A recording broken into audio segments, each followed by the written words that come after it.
I'm Dr. SCL. I'm a dad, a chiropractor, and the translator you didn't know you needed in this, the first year of parenting. This is Decoded, the first year, the podcast that turns baby brain confusion, mum burnout, and milestone panic into clarity you can actually use. Let's make sense of the chaos by decoding it together.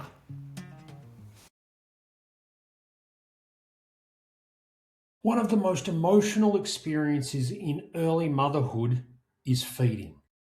Because when feeding feels hard, many mothers quietly start questioning themselves. They're asking, why does my baby only feed on one side? Why are they so unsettled? Why does feeding feel like a fight? And yet the support that we offer mothers with breastfeeding sucks. All too often mothers are told, just keep trying. But feeding is simply not just about hunger.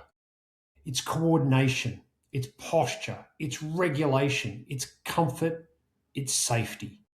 And when we understand feeding through a nervous system lens, so many confusing pieces start making sense.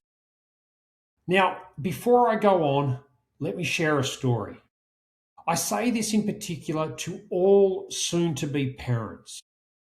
Every single family will experience challenges in either their pregnancy, their birth, and or their feeding scenarios. In my family's experience, my wife had an awesome pregnancy.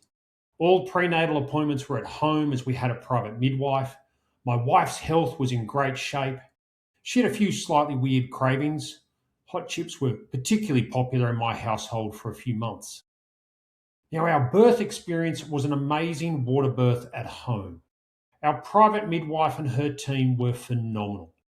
The team included a student midwife, which was awesome to have her be able to experience something like a home birth, as they're not common nowadays. Our challenge with feeding, however, came very, very early. On day 2, my son was incredibly irritable and difficult to settle. My wife had been able to give him the initial feeds, which are obviously very colostrum heavy, but no amount of boob time at this stage was helping. Now, before I explain what our midwife recognised instantly, I must confess to feeling really crap about this. You see, I'm a chiropractor who knows lots about babies. Yet with all the emotion of becoming a dad, I missed a very obvious sign that my son was dehydrated and super hungry. Once our midwife pointed it out, it was impossible not to see.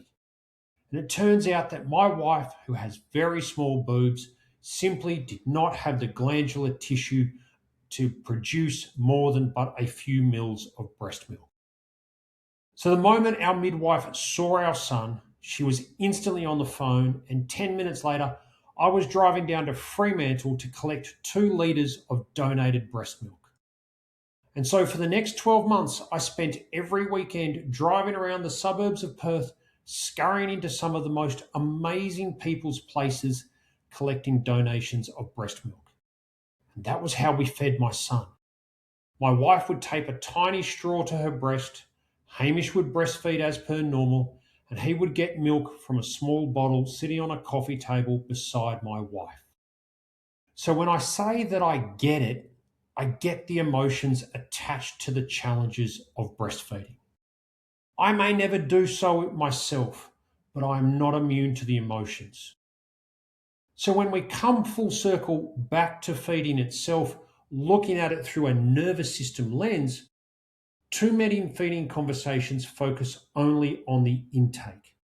How much? How often? How long? Is there a tongue tie? Etc. None of these questions alone are wrong, but they are failing to recognize and appreciate the most important part of breastfeeding. And that is that the babies feed with their entire nervous system. Just say that again. Babies feed with their entire nervous system, which means the posture of the neck and shoulder, but also the tongue matters. Tension of the upper neck in particular matters. Reflexes such as the rooting and sucking reflexes, the Moro reflex, matter. Coordination, especially of the tongue and neck, matters. And regulation of the nervous system for both mum and bub matters. And what this really means is that addressing only one variable to the feeding formula is rarely the solution. Feeding requires incredible neurological coordination. A baby must latch, breathe, swallow, regulate, coordinate movement, maintain posture, and feel safe enough to organize the sequence on repeat. And when the nervous system stress, tension, discomfort, asymmetry, or dysregulation is present, feeding always becomes more effortful.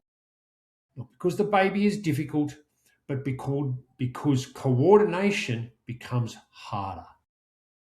Commonly, I will see babies who only feed comfortably on one side. They arch during feeding. They become frustrated quickly. They have the clicking while feeding. They fatigue very fast. They constantly come on and off the breast. And they appear unsettled after feeds. Often, parents think they are failing. But many times we're simply looking at a nervous system struggling with coordination, struggling with organization, or struggling with comfort. And when those pieces improve, feeding often becomes quieter, easier, less emotional.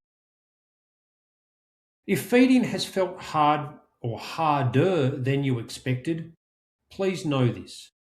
Hard feeding does not mean you are doing a bad job. And your observations matter because babies communicate through patterns long before they communicate through words. And understanding those patterns has the capacity to change everything. Until next time, trust your instincts, watch for those patterns, and remember, strong foundations are usually built quietly. Dr. SCL, out.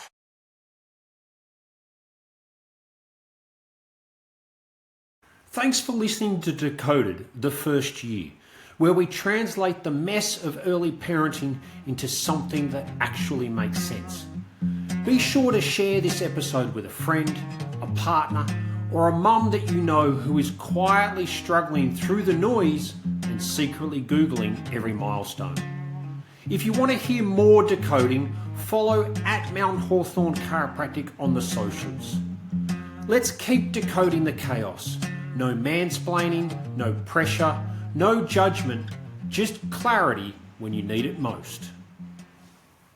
Please note, this podcast isn't medical advice. It's just smart strategies from a Gonstead chiropractor, a dad, and someone who's been in the room with hundreds of mums trying to make sense of their baby's development, their own postpartum recovery, and the constant noise that comes with modern parenting.